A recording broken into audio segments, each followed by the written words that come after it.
Strong होने का क्या मतलब है? क्या आप मुझे बता सकते हैं? क्या कभी कुछ भी बुरा ना लगना, कभी डर ना लगना, कभी कोई घबराहट ना होना, कुछ भी फ़ील ना होना, क्या ये स्ट्रांग होना है? मुझे ऐसा नहीं लगता। मुझे लगता है कि स्ट्रांग होने का जो रियल मतलब है, वो ये कि जब बाहर सब कुछ आपके कंट्रोल से बाहर हो, हर सिचुएशन आपके अगेंस्ट हो, लेकिन फिर भी आप अंदर चुपचाप शांत अपने आप को सँभाले हुए। असल मायने में रियल स्ट्रेंथ यही है। सारी सिचुएशन आपके कंट्रोल से बाहर है, लेकिन फिर भी आप कामनेस और काम और कंपोज़ हैं, बिल्कुल। तो मुझे लगता है कि आप बहुत स्ट्रॉन्ग हैं।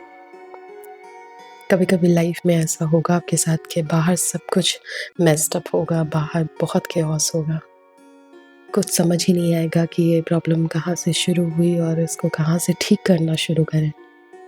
लेकिन इसके बावजूद अगर आपने अपना कामनेस बना कर के रखा है, अपने अंदर सब कुछ अपने अंदर शांत रखा है, सँभाले हुए आप अपने आप को बिखरने नहीं दिया आपने, तो यही रियल स्ट्रेंथ है। लाइफ़ में एक बहुत बुरी फीलिंग होती है, मुझे लगता है कि ये सबसे बुरी फीलिंग है कि आपका कोई अपना बहुत परेशान हो और उसे कुछ समझ नहीं आ रहा हो और आप एज़ अ फ्रेंड या एज़ अ फैमिली मेंबर आप उसकी मदद भी करना चाहते हैं, लेकिन आप उसकी मदद नहीं कर पाते। ये फीलिंग बहुत बुरी है और ऐसा क्यों है? क्योंकि आप इस काबिल नहीं हैं। आपकी इच्छा तो बहुत है कि आप उसकी मदद करें, लेकिन आप असमर्थ हैं, आप कुछ नहीं कर सकते। ये फीलिंग, ये गिल्ट बहुत परेशान कर सकती है आपको।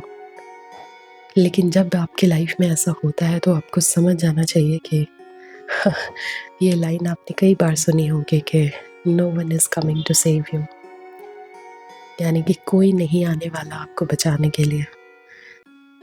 यही वो टाइम है जब हमें ये बात समझ में आ जाती है कि जो कुछ भी करना है वो हमें खुद ही करना पड़ेगा। ना आप उनकी कोई प्रॉब्लम सॉल्व कर पा रहे हैं और ना खुद को खुश रख पा रहे हैं। क्यों? क्योंकि आप गिल्ट में हैं। लेकिन ये बात बहुत जल्दी समझ में आ जाती है कि चाहे लाइफ में जितना भी केओस हो, चाहे बाहर जब सब कुछ बिखर चुका हो, हम बुरी तरीके से टूट चुके हों, हमारी फाइनेंशियल कंडीशन, हमारी मेंटल पीस, हमारी हेल्थ सब कुछ ख़राब हो, तो हमें इसे खुद ही ठीक करना पड़ेगा, कोई नहीं आने वाला। आपने बहुत सारी स्टोरी सुनी होगी, बहुत सी मूवीज़ देखी होंगी, जिसमें कि लास्ट में हीरो आकर सब कुछ बचा लेता है। या कोई राजा-रानी की कहानी आपने सुनी होगी। चाहे आप इसे कितना भी फैंटेसाइज़ करें, चाहे आप इसे कितना भी इमेजिन करें कि कोई तो आएगा, कोई एक परफ़ेक्ट टाइम आएगा, कोई एक इंसान आएगा जो आपको बचा लेगा। लेकिन मैं आपको बता दूँ कि कोई नहीं आने वाला।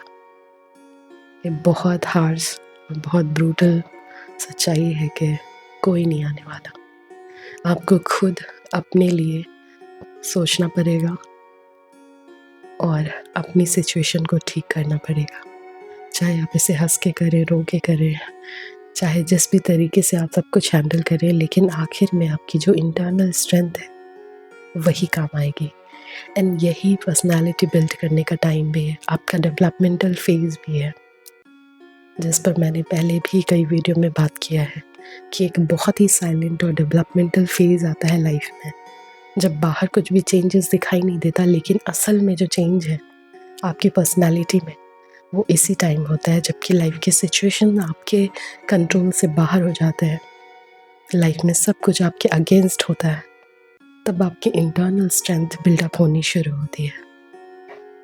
इसीलिए मैंने स्टार्टिंग में कहा कि स्ट्रॉन्ग होने का क्या मतलब है? क्या आप मुझे बता सकते हैं? सच यही है कि no one is coming to save you. आप इसको कहीं लिख लीजिए, कोई नहीं आने वाला। जो कुछ भी करना है, आपको खुद ही करना है।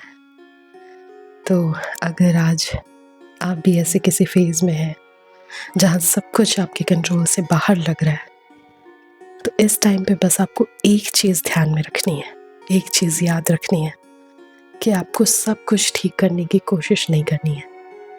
बस आपको खुद को सँभाले रखना है।